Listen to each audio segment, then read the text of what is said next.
College football Saturdays are back. SEC Nation is in Auburn, baby. The craziest. He's just invincible.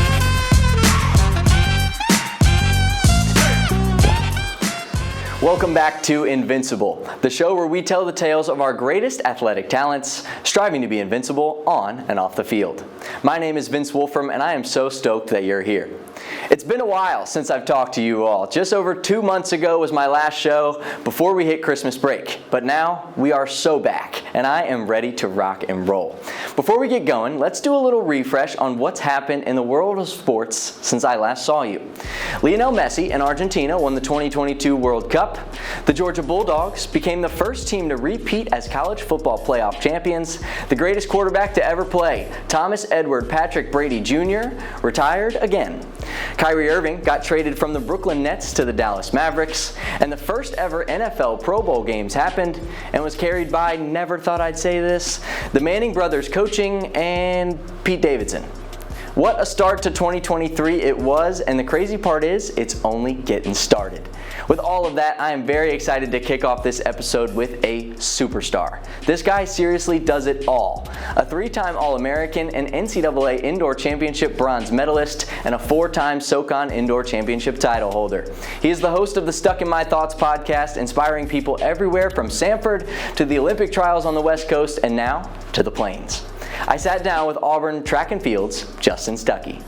Justin, welcome. Appreciate you having me. I'm excited to have you on. We're going to take it all the way back to the start. When you got involved in track and field, talk to me about how you found the sport that you play to this day. I grew up doing a lot of sports, but track wasn't one of them. Then 8th grade, I knew I wanted to go out there. I say this all the time, but I really went out there to do track because there was a girl out there that I was really interested in. So I was like, I'm athletic, I'm gonna go out there, and I really wanted to impress her. My coach, Coach George, she was like, I want you to run up and jump over that bar backwards off 1 foot. And I was like, okay. And so I went and did it. I was like, okay, kind of got good at it. And so I always, after that, I just stuck with track. And that's where people knew you were bouncy. Yeah. You know, it's crazy now, though, because, like, in high school, I had bounce, but then, like, high jump was, like, always my thing, like, out there. And so my senior year, like, I really knew I was good at track then. My senior year is really where I knew, like, okay, I'm kind of good at this thing. I won state. And then I went to New Balance Outdoor Nationals, and I came out second in the country. And so at that point, I was like, man, like I'm really doing something. I was a high school All-American. I don't think there's any other jump squad in the country, like in history, that's ever been as good as my high school jump squad. Like there was like 6 of us that went D1. Wow. They should write a book. Yeah. Hey, we're gonna try to. Because you attended Sanford for 4 years undergrad. Talk about how you found Sanford and what it was that really attracted you to go there. You're not really gonna like this, and my boy Coach T, he didn't like this at first. I never wanted to do track in college. As good as I was, I really didn't want to do track. I wanted to do basketball or football. And so my coach at Sanford, Coach Rod Tiffin, he lives down the road from me. His son, Connor, was my teammate. And he'd always be like, you know, I'm the coach at Sanford. I'm like, that's cool. Like, you know, poking and nosing at you. He'd always throw it in there. And I was like, all right. Coach Tiffin was like, hey, come on a visit. And it was a rainy Sunday. It was like the worst visit I've ever had. Oof. And it was crazy. It was the worst visit I ever had, but it ended up being the place I was at. Yeah. But it took me some time, kind of picking my roommate at Sanford, Titus Moore. Like, I didn't want to be there. He was texting me like, hey, you got this? I'm excited to room together. I was like, yeah, man, I got a microwave. Whatever. You have a fridge. Yeah, like I got an ironing board. You got an iron, like something real dry. So as much as, you know, God blessed me with the ability, I was not really looking forward to going to Sanford at first. Your freshman and sophomore seasons were very, very solid for somebody who's just coming in. Yeah. And now we know somebody who didn't really want to be there at first. Yeah. But your junior season is where you really, really took off. A big part of that was, you know, actually wanting to be locked in, actually wanting to do the sport in general. COVID kind of helped me in a lot of different ways. Look at the blessings I had. You know, I was able to pay for my own college through my athletic ability. I was able to do it with friends that I'll have for a lifelong. You know, I'm part of the 1% of people that are ever going to be able to do Division I athletics, and then being able to lock in and be like, hey, I want to be a part of a smaller percentage that actually excel at this level. That's really what shifted it. From there, man, that junior year was fun. Yeah. You go from qualifying for indoor nationals, and then at that point, I'm like going into the meet confident. Like, actually PR'd here when I jumped 7.3. Had all my family here. It was my birthday weekend. Doesn't get much better now. Yeah, just kind of set it off from there. Went to nationals again. Then I was blessed to go to the Olympic trials that summer as well. That experience was crazy. You know, flying out to Oregon, being around a bunch of pros and seeing how they do it, being a part of that circle. Like, it took me a minute to be like, hey, like, I'm elite too. Like, I'm here. You know, I was walking to practice one day and I was like, just kind of had my head down and I looked up and I realized who I was walking with. I was walking with Grant Holloway and Justin Gatlin. I'm like, man, these are great. It's like, yeah, this is fun here. So we took your 3-time All-American status to the NCAAs that year and got the bronze medal. Yeah. Talk about that experience just in a whole as sort of a completion of your legacy that you left at Samford. Freshman year nationals was held at Birmingham and I remember watching and it was almost to the space of like I was a fan because I was just watching and I had to remind myself like, dang, like you're a college athlete. These are college athletes competing. Like this separation shouldn't be there. And so I like vowed, I took one of those pop sockets that year. It was like 2019. I was like, next time nationals in Birmingham, I'm not missing it. I was able to do something I'd never done before. I was the highest finisher in Samford history. It was just a blessing to be in that space, in that moment, being home, all my friends and family, and people, you know, being there for me. Competitors, teammates, and now Samford to Auburn. Yeah. What was it about Auburn that drew you here after your undergrad at Samford? You know, I felt comfortable here. I've been to Auburn many times before, a lot of history here, and I really felt like this is where I need to be. The Lord needed me to be here. You know, I'm in the NBA program here as well. That was a big factor. It's cool to say, like, a good mentor of mine is Bo Jackson. Like, I talk to him every so often. And one of the biggest things I asked him when I first met him was, hey, like, what advice do you have for me going into Auburn? You know, as somebody who's been at that level, at a really high level, and just told me to appreciate every moment. You know, really focus in on your school. You're a student first, then you're an athlete. You're not just an athlete. And so I think that's what I've been doing and just trying to make those connections. And one way that you primarily make connections is through your podcast. Oh, yeah. It's called Stuck in My Thoughts, for those who haven't checked it out. Check it out.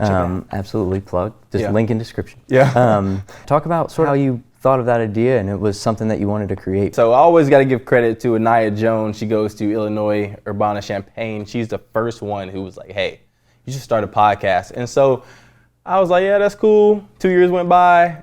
There were some guys at UAB that started one. And that's really what it was like, okay, I gotta get up and do one. Cause like, if they can do it, I can do it. My friend, Montrell Washington, he just got drafted by the Broncos. And so I was like, hey, I'm being in Atlanta, about to fly out. Like, when you wanna be on my podcast, let's do it. I had no idea what I was doing. Like, I knew, you know, a good structure, but I had never done it. And it turned out great. And I was like, man, like, this is really good. Best feeling in the world. Yeah, and I'm a big believer in like closed mouths don't eat. Like my parents taught me that early, like you gotta ask, worst they can say is no. And so from there I just asked, like my first 2 weeks on campus, I met Bruce Pearl in the wellness kitchen.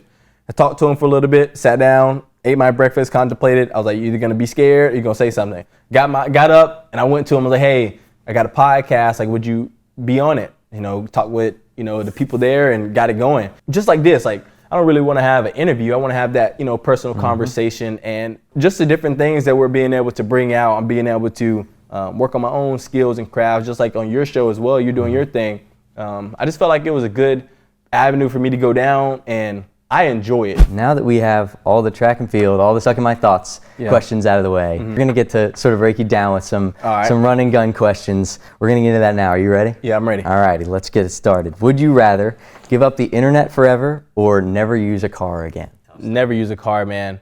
I can find some other routes. We can either use that right and left feet. I got my scooter, Frank. You know, Athlete scooters. Yeah, baby. athlete scooters. They fly. Yeah, I can ride a horse. I rode a horse recently.